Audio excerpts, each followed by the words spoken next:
여호와의 말씀이 아미떼의 아들 요나에게 임하니라. 이르시되 너는 일어나 저 큰 성읍 니느웨로 가서 그것을 향하여 외치라. 그의 악독이 내 앞에 상달되었음이니라 하시니라. 그러나 요나가 여호와의 얼굴을 피하려고 일어나 다시스로 도망하려 하여 요바로 내려갔더니 마침 다시스로 가는 배를 만난지라. 여호와의 얼굴을 피하여 그들과 함께 다시스로 가려고 뱃삭을 주고 배에 올랐더라. 여호와께서 큰 바람을 바다 위에 내리심에 바다 가운데에 큰 폭풍이 일어나 배가 거의 깨지게 된지라. 사공들이 두려워하여 각각 자기의 신을 부르고 또 배를 가볍게 하려고 그 가운데 물건들을 바다에 던지니라. 그러나 요나는 배 밑층에 내려가서 누워 깊이 잠이 든지라. 선장이 그에게 가서 이르되 자는 자여 어찌함이냐. 일어나서 내 하나님께 구하라. 혹시 하나님이 우리를 생각하사 망하지 아니하게 하시리라 하니라. 그들이 서로 이르되 자 우리가 제비를 뽑아 이 재앙이 누구로 말미암아 우리에게 임하였나 알아보자 하고 곧 제비를 뽑으니 제비가 요나에게 뽑힌지라. 무리가 그에게 이르되 청하건대 이 재앙이 누구 때문에 우리에게 임하였는가 말하라. 네 생업이 무엇이며 네가 어디서 왔으며 네 나라가 어디며 어느 민족에 속하였느냐 하니 그가 대답하되 나는 히브리 사람이요 바다와 육지를 지으신 하늘의 하나님 여호와를 경외하는 자로라 하고 자기가 여호와의 얼굴을 피함인 줄을 그들에게 말하였으므로 무리가 알고 심히 두려워하여 이르되 네가 어찌하여 그렇게 행하였느냐 하니라. 바다가 점점 흉용한지라. 무리가 그에게 이르되 우리가 너를 어떻게 하여야 바다가 우리를 위하여 잔잔하겠느냐 하니 그가 대답하되 나를 들어 바다에 던지라. 그리하면 바다가 너희를 위하여 잔잔하리라. 너희가 이 큰 폭풍을 만난 것이 나 때문인 줄을 내가 아노라 하니라. 그러나 그 사람들이 힘써 노를 저어 배를 육지로 돌리고자 하다가 바다가 그들을 향하여 점점 더 흉용함으로 능히 못한지라. 무리가 여호와께 부르짖어 이르되 여호와여 구하오니 이 사람의 생명 때문에 우리를 멸망시키지 마옵소서. 무죄한 피를 우리에게 돌리지 마옵소서. 주 여호와께서 주의 뜻대로 행하심이니이다 하고 요나를 들어 바다에 던짐에 바다가 뛰노는 것이 곧 그친지라. 그 사람들이 여호와를 크게 두려워하여 여호와께 제물을 드리고 서원을 하였더라. 여호와께서 이미 큰 물고기를 예비하사 요나를 삼키게 하셨으므로 요나가 밤낮 3일을 물고기 뱃속에 있으니라. 아멘. 아멘. 자, 여러분들 저를 보시죠. 네. 지난 한 주간 중국 선양을 시작으로 심양을 시작으로 단동 또 지반 백두산까지 이제 우리 사무엘학교 친구들과 함께 비전 트립이라는 이름으로 여행을 다녀왔는데요. 결론이 뭔가? 여행의 결론이 뭔가? 언제나 하나님은 정확하시구나. 언제나 하나님은 정확하시구나. 여러분 아시는 것처럼 원래 우리가 가려던 곳은 중국이 아니었어요. 태국이었습니다. 그런데 황당한 사건 속에 이 태국의 일정들이 모두 취소되고 중국으로 갑작스럽게 한 2달 앞두고 갑작스럽게 중국으로 일정이 바뀌었는데요. 이번 여정을 통해 하나님이 이렇게 막으신 것이 왜 그런 건지 또 중국을 왜 여셨는지 이렇게 하신 하나님의 선하심과 완전하심을 우리를 향한 온전한 하나님의 섭리와 계획을 인정하지 않을 수 없는 그런 여정이 아니었나 하는 생각이 드는 거죠. 여러분 이번 여정 속에서도 하나님 제 마음 안에 주신 마음들이 이제 너무나 많았는데 할 말이 너무나 많아요. 할 말이 너무나 많은데 많지만 그중에 오늘은 딱 한 가지만 또 오늘 말씀과 연결시켜서 여러분들과 좀 함께 나누고자 합니다. 여러분 중국에서의 많은 이제 사건과 일들이 많았는데 중국에서의 모든 여정들을 시간 순으로 여러분들과 좀 나누기보다는 좀 한 가지 주제를 정해서 이 한 가지 주제를 갖고 여러분들과 좀 나누고 싶은데, 이 한 가지 주제가 뭔가 키워드를 정해봤어요. 이런 키워드예요. 바로의 시대. 무슨 말이지? 바로의 시대. 바로의 시대. 바로의 시대.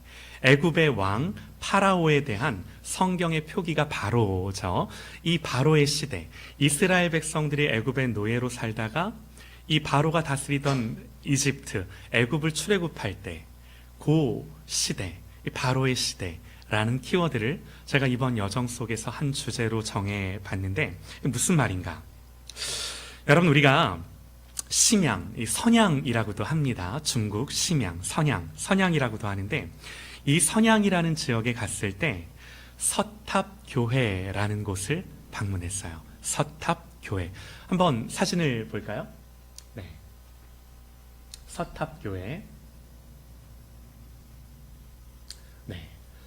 여기 이렇게 보이면 여기 이제 보이시는 교회가 서탑교회고, 여기 이제 그 제가 팻말, 요 서탑교회에 있는 팻말, 요게 요겁니다.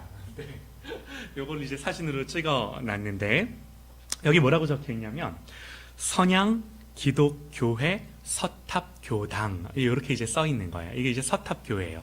지금도 물론 예배가 드려지고 있는 조선족 교회입니다.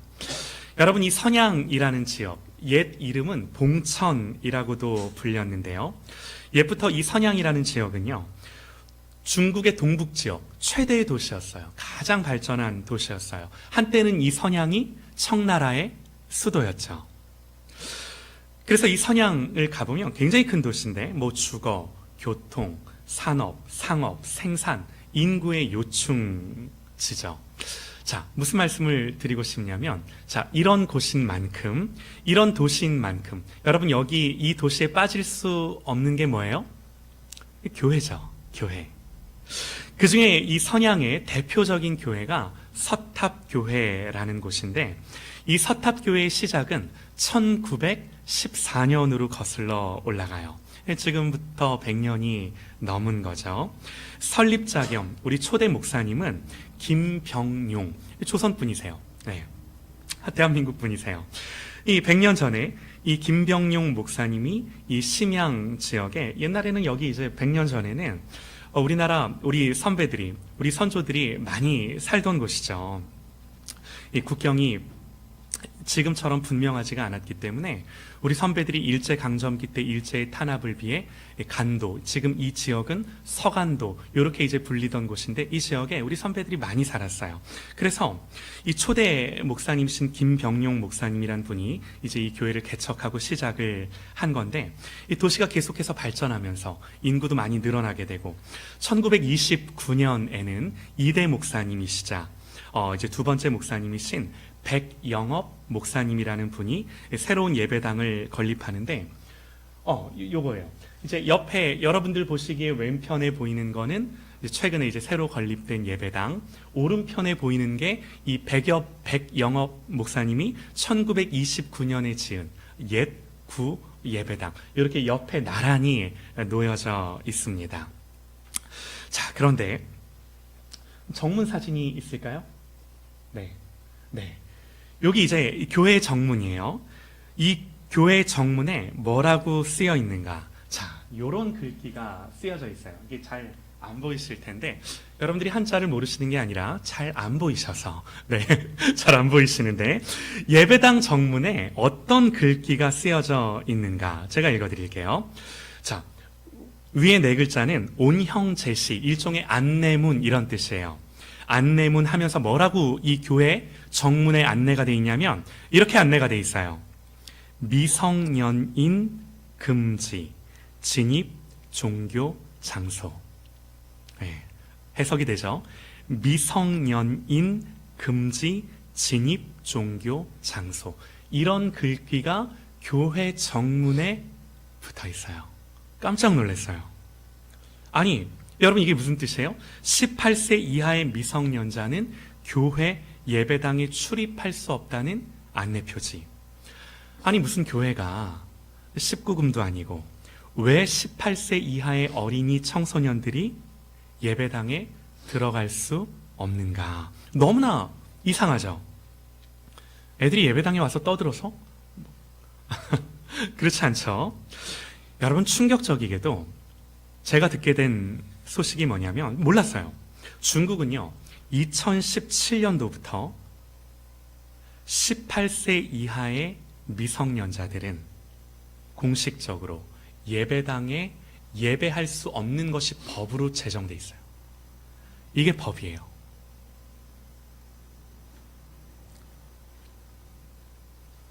여러분, 이걸 우리 용어로 뭐라고 하냐면, 우리가 이제 부르는 말로 이런 정책, 이런 법적 제도를 파라오 정책, 우리는 그렇게 불러요. 파라오 정책. 왜 파라오 정책, 왜 바로의 정책이라 부르는가? 출애굽기 10장을 여러분들 보면요, 모세가 바로에게 이렇게 말합니다. 모세가 이르되 우리가 여호와 앞에 절기를 지킬 것인즉 우리가 남녀노소와 남자나 여자나 어린아이나 어른들이나 또 우리의 양과 우리의 소를 다 데리고 우리가 광야로 가 하나님을 예배하겠다고 바로에게 말해요. 여러분, 그때 바로가 뭐라죠? 바로가 뭐라고 해요? 바로가 그들에게 이르되 그렇게 하지 말고 너희 장정만, 어른들만 가서 예배하라. 너희 자녀들 다 놔두고 너희 어른들만 가서 예배하라. 이 배경에서 붙여진 이름이 바로의 정책, 파라오 정책, 그런 말이죠. 아이들은 남겨두고 어른들만 가서 예배하라. 여러분, 그래서 중국은요, 법적으로 해요. 여러분, 이게 법적으로, 제도적으로 18세 이하의 어린이 청소년들은 교회에 못 가요. 네. 부러워? 아이고, 갑자기 부러워. 와, 잘 됐다고 뭐 그러는 거야? 이게 부러우면 안 되지. 여러분, 지금 중국은요, 지금 현재 하나의 중국이라는 이 사상, 하나의 중국이라는 원칙과 질서 아래 소수민족들, 여러분, 중국이 몇 개의 소수민족이 있죠? 공식적으로 56개의 소수민족이 있습니다. 하나의 중국이라는 원칙 아래 이 중국은 굉장히 다양한 문화와 이 배경이 있는 사회임에도 불구하고 하나의 원칙, 하나의 중국이라는 원칙 아래 중국은 언어적으로 또 사상적으로 정신적으로 계속해서 이 소수민족들을 탄압하는 정책들을 펼치고 있는데, 그 위기 속에 놓여있는 소수민족 중 하나가 우리와 한 핏줄인 누구예요? 조선족이죠. 네. 여러분, 실제로 제가 이제 6개월 만에 중국을 다시, 6개월이 아니죠, 6월달 한 4개월 만에 중국을 제가 이제 다시 이번 추석 연휴 기간에 들어갔던 건데, 그러니까 이번 여정 때 말고 지난 여정 때 제가 이제 한 형제에게 들었던 말인데, 목사님, 불과 몇 년 전만 해도요, 저희 연변이나 조선족 자치구에는 조선족 학교가 가능했습니다. 그리고 목사님, 그 학교에서는 조선말, 조선 역사를 공식적으로 가르치고 배울 수 있었다고. 그런데 목사님, 지금은 그 모든 조선족 학교가 다 폐쇄되고 모두 한족 학교로 바뀌었고 모든 수업은 다 중국어로만, 역사, 모든 역사는 다 중국의 역사만. 그러니까 학교의 제도와 시스템 안에서 자기의 민족, 자기의 뿌리, 불과 여러분 100년 전이에요. 100년 전 자기들의 할아버지 할머니가 이 땅에 와서 살기 시작한 그들의 후손들인데 그 역사를, 그 말을 배울 수 없는. 목사님, 지금은 불가능합니다. 생각해 봤어요. 여러분, 우리의 뿌리, 우리의 역사, 그들로서, 그 조선족 분들로서는 우리 할아버지 할머니는 조선 사람인데 우리는 왜 지금 여기에 살고 있지? 여러분, 이걸 하나님의 관점에서,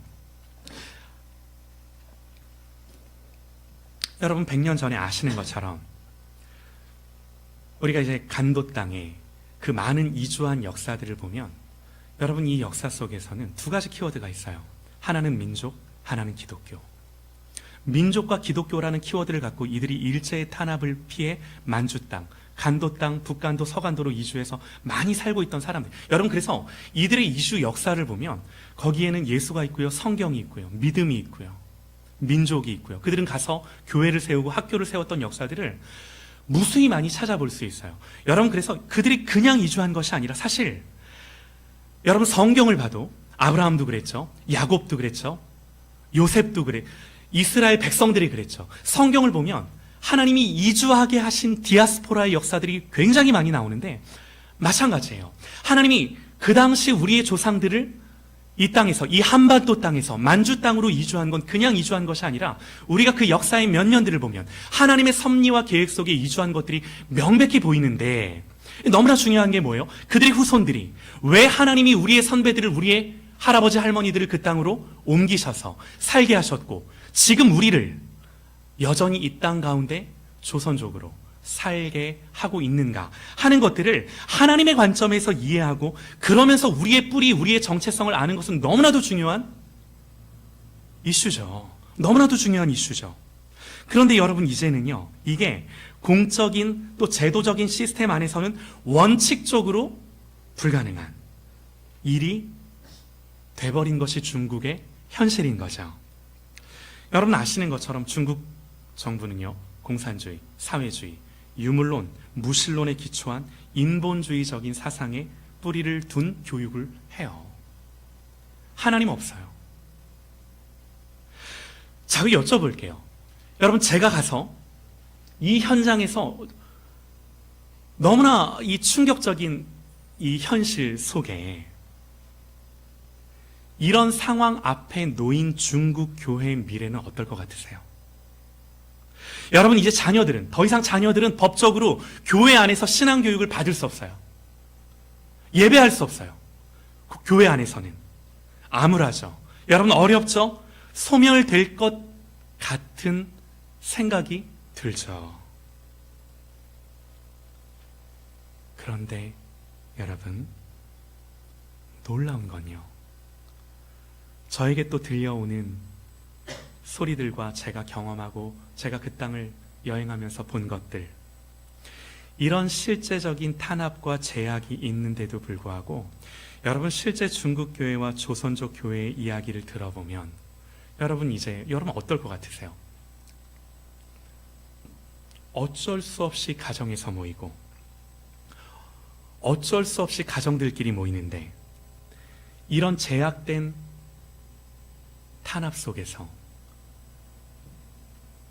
가정이 교회가 되고 가정들끼리 모여서 교회가 되고, 여러분, 우리가 이번 여정 말고, 제가 이제 이번 여정 말고 지난번 여정 때 이제 우리를 가이드해 주었던 한 형제에게 이제 들었던 이야기인데, 그 형제가 이런 말을 해요. 목사님, 이제 우리처럼 이렇게 미션 트립을 온 팀들이 있었는데, 이제 그 팀들이 이제 주일이 껴서 저희처럼 주일이 껴서 이 여행을 한 건데, 이 조선족 형제에게 우리가 조선족 교회를 좀 방문할 수 없겠냐고 처음에는 거절했대요. 굉장히 위험하거든요. 외국인들이 현지인들과 접촉하여 같이 종교 활동을 한다? 이 자체가 중국은 법적으로 금지돼 있어요. 예. 자꾸 부탁을 하니까 잠깐이면 괜찮겠지 하는 마음에 허락을 했대요. 여러분, 그때 그 일이 있은 이후에 이 교회는 폐쇄가 되고 지금 한 2년여의 시간이 지나도록 모일 수 없는, 거의 한 2년 가까이 모이지 못했대요. 그런데 놀라운 건요, 처음에는 6, 7군데로 흩어져서 모이다가 지금은 15, 6군데가 됐대요. 모이는 곳이. 사람이 많아지고 계속해서 아이들이 태어나고. 여러분, 여기서 중요한 게 뭐예요? 무엇보다 가정이 교회가 되고 엄마 아빠가 목회자가 되고.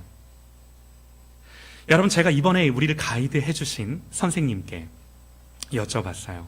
선생님, 이런 상황 속에서 선생님의 믿음이야, 선생님이 지켜나간다고 하지만 선생님의 자녀들은 어떻게 믿음 생활을 할 수 있나요?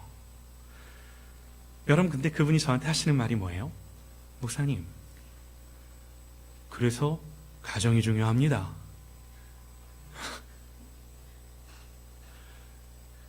아버지가 중요합니다.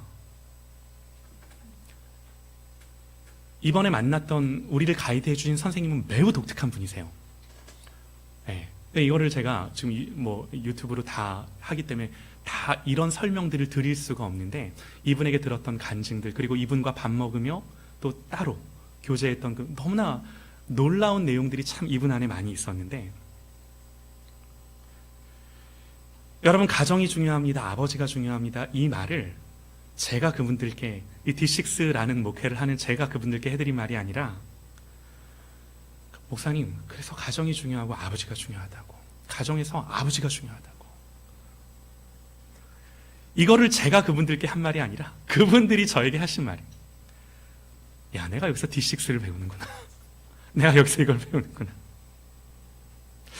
여러분, 제가 이 앞에서 뭘 느꼈냐면, 여러분, 어찌 보면요, 중국 교회와 조선족 교회는 정말 뜨거운 물에 들어간 개구리죠. 개구리가 어떻게 해요? 팍 튀어나와요. 네. 뜨거우니까 아 뜨거 그러면서 바로 튀어나와요. 바로 반응하죠. 그런데 제가 이 현실 속에서 하나님이 주시는 마음이 뭔가, 야, 내가 지금 이분들 걱정할 때가 아니구나. 우리는 어떻지? 오늘 우리 대한민국 교회는 어떻지? 여러분, 우리는요, 아직도 교회가 비본질적인 옵션과 선택지가 많아요. 아직도 교회가 할 수 있는 게 많다고 생각해요. 미지근한 물에 던져진 개구리죠. 뜨거운 물에 던져진 개구리가 죽는 게 아니라, 미지근한 물에서 물이 뜨거워지는지도 모른 채 헤엄치는 개구리가 죽는구나. 여러분, 이게 심양의 서탑교회 앞에서 저에게 주신, 개인적으로 주신 하나님의 마음이에요. 중국이 아니라 오늘 우리가 바로의 시대를 살아가고 있구나. 바로가 그들에게 이르되, 그렇게 하지 말고 너희 장정만 가서 하나님을 예배하라. 너희 부모들만 가서 하나님을 예배하라. 여러분, 우리가 부인할 수 없어요. 이걸 우리가 부인할 수 없어요.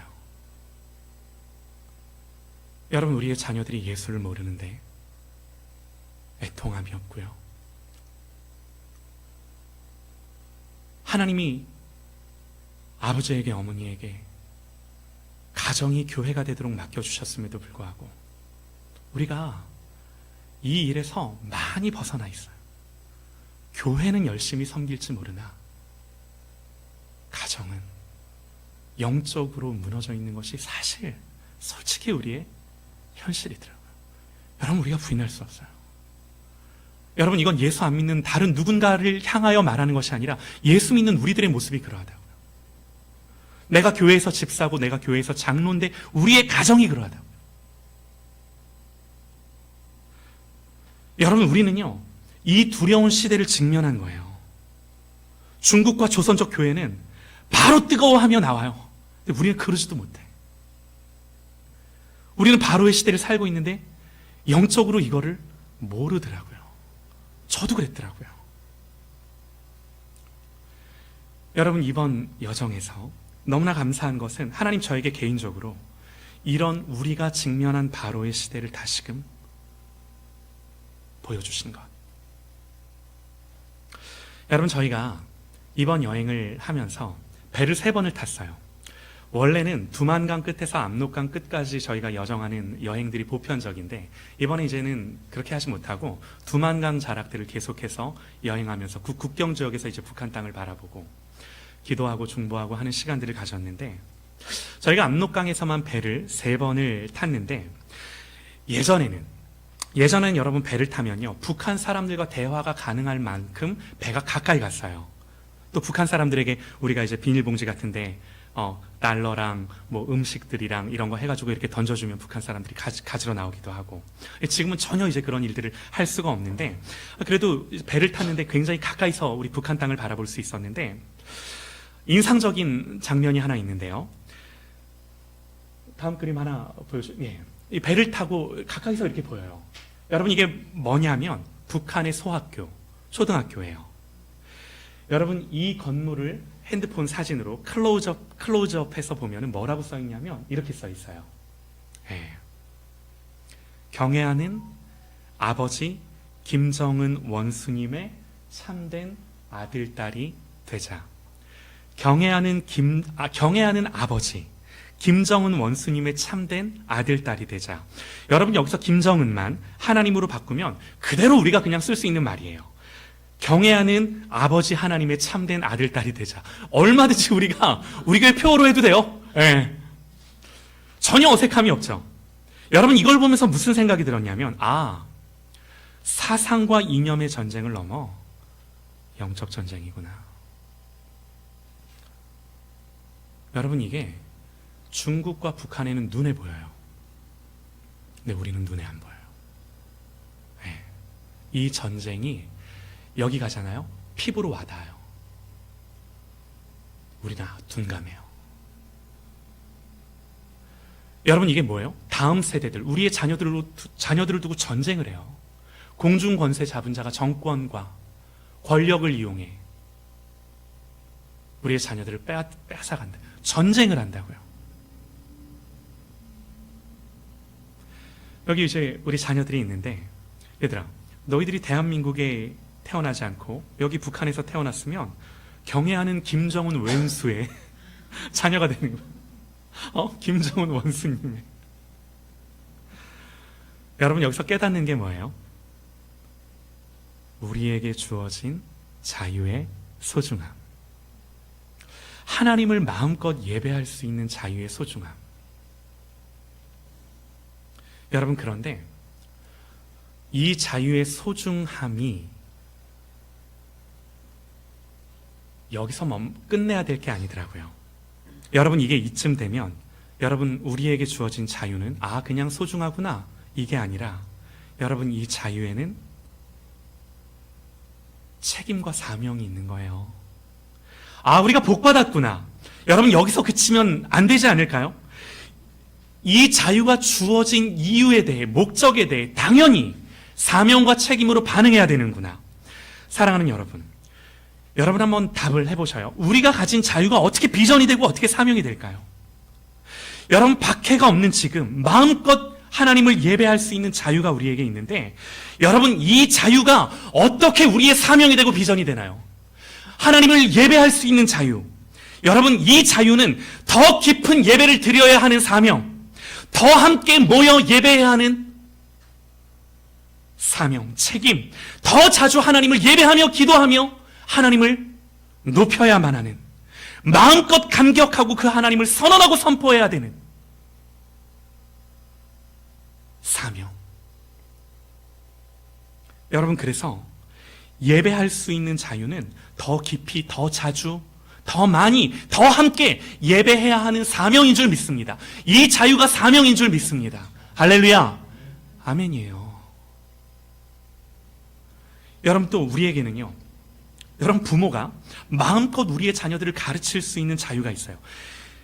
여러분, 이게 가보니까 저는 당연한 거 한 번도 의심해 본 적이 없어요.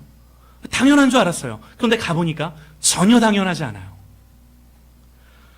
부모가 자기 자녀들을 가르칠 수 있는 자유가 없더라고요.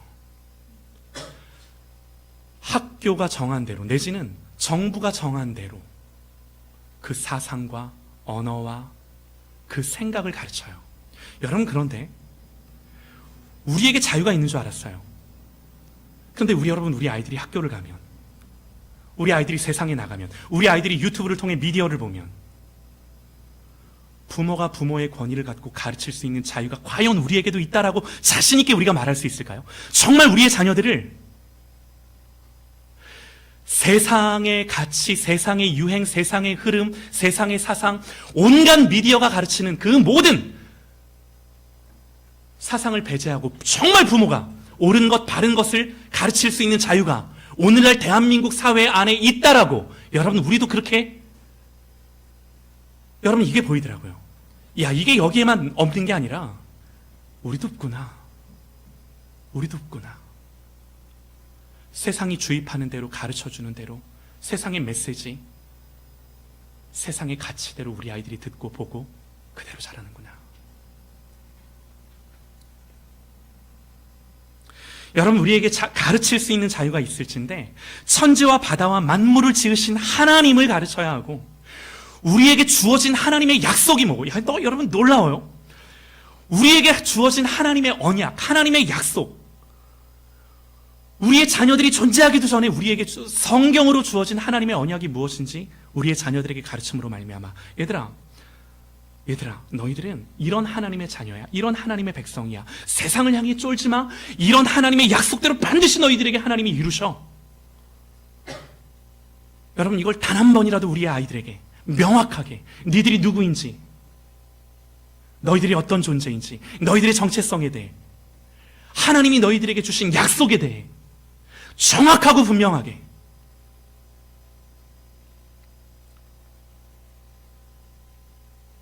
여러분, 또 어떤 자유가 있나요? 여러분, 무엇보다 우리에게 주어진 자유는 증인의 삶을 위해 주어진 자원이에요. 이게 보이더라고요. 어디든 갈 수 있고, 누구든 만날 수 있고, 무엇이든 말할 수 있고. 여러분, 중국 심양까지 비행기로 1시간 조금 넘게 가요. 그런데 거기서는 이걸 못해요. 여러분, 저희들이 사진 찍을 때 쓰려고 한국에서 긴 현수막을 만들어 갔어요. 놀라운 게 뭔지 아세요? 이 현수막을 들고 어디서도 사진을 찍을 수가 없어요. 아니, 목사님, 그 정도예요? 여러분, 이게 관광객들에게 법적으로 금지된 건 아니지만 뭐가 문제냐면, 우리를 가이드해 주시는 선생님께 혹이라도 피해가 갈까봐, 우리가 어떤 취지와 목적으로 왔는지가 조금이라도 외부에 노출되면 우리를 안내해 주시는 선생님, 그분들께 혹시라도 누가 되고 피해가 갈까봐 현수막을 펼쳐 사진을 못 찍어요. 여러분, 이번 여정을 통해 주시는 하나님의 마음, 야, 이 자유가 그저 내가 누리는 권리가 아니라 사명이구나.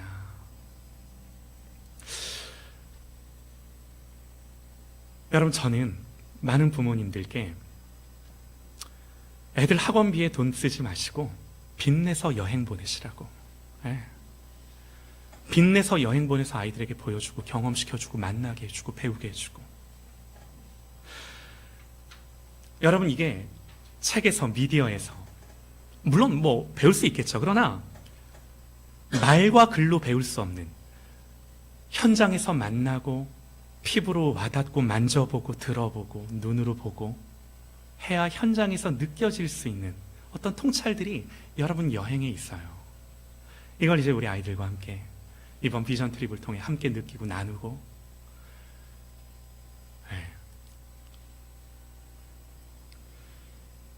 여러분, 오늘 요나서를 읽었는데, 사실 제가 요나서를 이제부터 해야 돼요. 요나서를 이제 이것과 관련된 요나서, 시간이 벌써 12시가 돼. 이럴 줄 몰랐는데. 이게 이제 요나서와 어떤 관련이 있는지를 제가 좀 나누고자 하는데, 결론만 말씀드리고 여러분 오늘 말씀을 여기서 좀 마무리 지어야 될 것 같은데, 이런 거예요. 여러분, 요나는 우리가 보기에 정말 하나님 앞에 불순종한 선지자의 대명사죠. 하나님이 요나에게 뭐라고 말씀하시냐면, 니느웨로 가서 복음을 전해라 그래요. 여러분, 니느웨가 어떤 것이냐면, 그 당시 북방 아수르라는 나라, 그 당시 우리가 세계사 시간에는 아시리아라고 배우는 나라인데, 그 당시 이 북방, 그 고대 근동 지역의 패권을 가진 나라였어요. 이스라엘을 얼마나 괴롭혔는지 몰라. 하나님이 요나에게 이 아수르의 수도인 니느웨라는 성에 가서 앞으로 3일 뒤에 하나님이 이 도시를 멸망시킬 거라고, 너희들 회개하지 않으면 하나님이 멸망시킬 거라고, 이걸 전하라고. 이게 요나가 싫어해요. 왜 싫어하죠? 내가 왜 쟤들한테 복음을 전해야 돼? 싫은 거야. 아수르라는 나라가 싫고, 여기에 대한 민족적 정서와 감정이 요나가 안 좋은 거야. 요나가 거절해요. 그리고 아수르 니느웨와는 정반대인 다시스라는 곳으로 도망하다가 일어난 사건이 오늘 사건이죠. 여러분, 제가 좀 직접적으로 말씀을 드리면 이런 마음들이 좀 들었어요.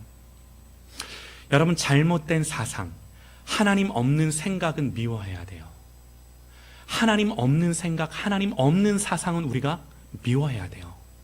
배격해야 돼요. 그러나 여러분, 제가 무슨 말씀 드릴 것 같으세요? 혐중, 반중. 여러분, 여기에 많은 크리스천들이 너무나 많아요. 여러분, 복음은 이념과 사상을 넘어 나라와 열방과 민족을 품는 줄 믿습니다.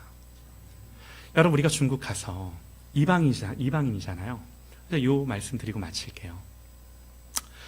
한 번은 이제 그때는 가이드님이 없어 새벽 4시에 일어나서 중국 지반이라는 곳에 고구려 유적지가 있는 곳인데, 이 지반이라는 곳에 새벽 시장이 유명해요. 넓은 광장에 이 아침 새벽 시장 장이 열리는데 정말 온갖 것들을 다 팔아. 여러분, 간장에 절여진 자라. 근데 이 자라가 고기만 있는 게 아니라 모양 그대로 거기 가보면 야, 이걸 먹는단 말이야? 이러면서 이제 여러분, 닭이 튀겨져 있는데 닭 벼슬부터 끝까지 그대로 튀겨져 있는 닭들 보신 적 있나요? 온갖 것들을 다 볼 수 있어요. 그러니까 이 아침 새벽 시장을 가는데 이제 가이드님도 안 계시고 하니까 우리가 이제 지도를 보고, 구글 지도를 보고 물어 찾아가는데 한 20분 헤맸어요. 이게 정확하지가 않은 거야. 결국 구글 번역기 돌려가지고 현지 버스 기다리는 아저씨 한 분께 물어봐서 우리가 여기 가려고 한다. 어디로 가야 되는지 모르겠다. 아무리 가도 분명히 여긴데 안 나온다. 아, 그분이 거기 아니라고. 그러면서 뭐라고? 나를 따라오라고. 자기가 버스 기다리다 말고 우리를 안내해 주더니 15분, 20분 걸어가야 되는 그 길을 다 안내해 주고, 아, 여기라고. 우리가 너무 고맙다고. 너무 고맙다고.